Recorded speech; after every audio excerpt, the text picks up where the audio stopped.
But first topic I wanted to talk to you about, what did the 49ers learn from the Jimmy Garoppolo experiment?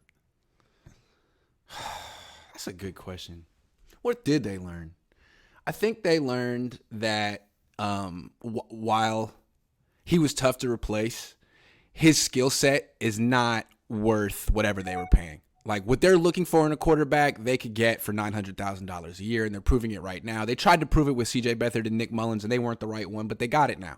So I think they learned that they don't want to be a quarterback-centric team. They want to spend on middle linebackers and outside linebackers and DNs, everything but quarterback, and they can do it.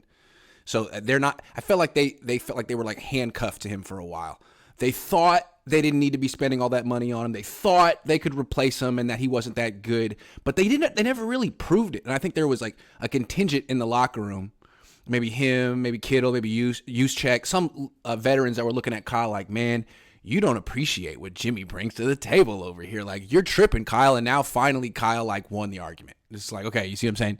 You see what I'm freaking saying? So I think this is freeing for the whole organization. It allows them to move on from Jimmy and sort of replace his skill set with a younger, more dynamic, cheaper player. I mean, I'm sure there's a lot other things that they learned too, but that's the first one that comes to mind. What do you think? So the reason I brought this question is what I learned this morning. I woke up at 4:30 for some reason this morning, and I was immediately. Did you? Me too. Yeah. Me too.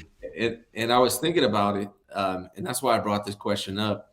I'm hoping that they learned, and again, not again, but this is the first time I said it, so it's actually not again. But I think that's what coaches say all the time. Again, it's like when did you say that? Did you? Oh, you just things you say, right? Yeah, right. Yeah. I think Brock Purdy is doing an amazing job, and he could very well be the franchise quarterback. But what I'm hoping they learned is that you don't commit so after quickly. 5 games. After 5 games, right? And it's true. Even though it's different with Jimmy, like they kind of had to offer him a contract, I guess. They had to make a decision. Yeah, they had to make a decision. Do we franchise tag him? Do we trade him? Do we extend him? And like the extending one was the least controversial. Everyone wanted, all the fans wanted it. Everyone wanted it. It felt great. Yeah. We got our guy. Yeah. No, you don't. He plays 5 games. You don't know what he is. Right. 5 Never seen him in a playoff game. Never seen him in a playoff game. You know what I'm saying?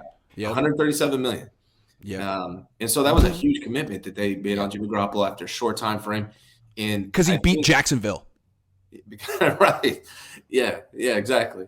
Yeah. And so I'm hoping they learn the same thing with Brock Purdy and Trey Lance, and that's the reason why I don't think they should trade Trey Lance, because trading Trey Lance is committing to Brock Purdy.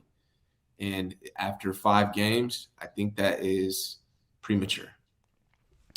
Let me just not argue, but let's discuss that for a second. I want it. No, because I don't want to trade Trey Lance, and I'm not saying Brock Purdy is the franchise quarterback. And you're right. It would be foolish to say right now after 5 starts that he's the no playoff appearance. We haven't even seen it yet in the playoffs.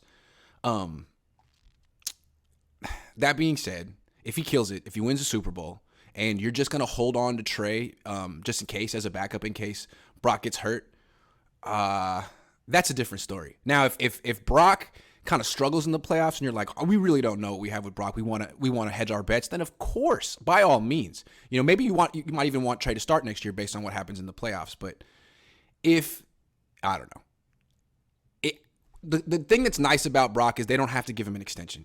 Yeah, they don't ever have to commit to him as the starting quarterback. If they do trade Trey, they could trade Trey for 2 seconds or whatever you could get for Trey and spend one of those on a quarterback and say, look, Brock, we're pushing you, man. It's just we want to have a rookie who's got another 4 years left on his rookie deal. Like we screwed it up with Trey. Sorry, we screwed up. We wasted 2 years, and now the other option is waste a 3rd year with him as a backup and then try to trade him after that if Brock really does prove himself, or pivot to Trey in year 4. Like, we screwed it up. We're going to let someone else salvage his career, and we're going to just draft another quarterback. Maybe that's foolish because they could just hand a great quarterback to someone else and then draft someone who sucks. But at the same time, like, they're wasting that rookie window. Like, you're gonna waste year 3 too? Man, that sucks. That really sucks.